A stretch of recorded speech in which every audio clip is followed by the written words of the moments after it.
when the Islamic warrior Saladin conquered the Crusaders and took control of Jerusalem, all right, he entered into an agreement that the Muslims would protect the Christian churches. And so he appointed 2 Muslim families. Both of these families have been in Jerusalem for, close to 1,000 years. And each generation has passed down the key. The key. Right. The physical key. Mr. Judah said that the key he presently has is 800 years old. It's incredible. He had another key, but it broke. And this is a Muslim. I mean, yes. Abdi Judah is a Muslim. And he said it's a great honor for a Muslim to hold the key to the Church of the Holy Sepulchre, which is the most important church in Christendom.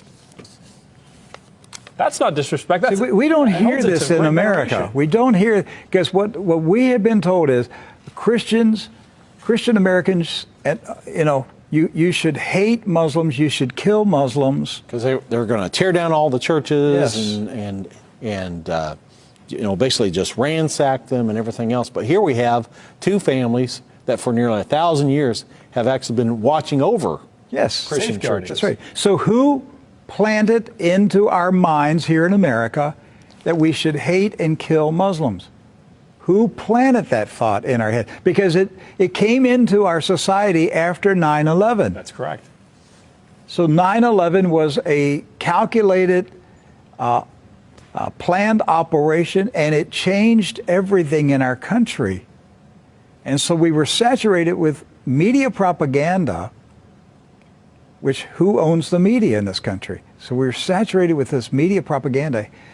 You Americans, you need to hate Muslims. You need to go to war. You need to send your sons to go kill Muslims. All right? And yet, when you go to the Middle East, you find out that the Muslims, like Christians, are taking care of Christian churches. Yes. Do not hold animosity against Christians or Americans, except in the case where Americans are pushing for war in their countries or trying to take their land. So they've lived together. They've lived together for centuries and centuries. Jews, Christians, and Muslims have lived together for centuries. They were buying and selling. They were trading. They were doing business together. They were building houses next door to each other for centuries. And it didn't change until the Zionists came. Now, see, you say, wait a minute, I thought Zionists are Jews.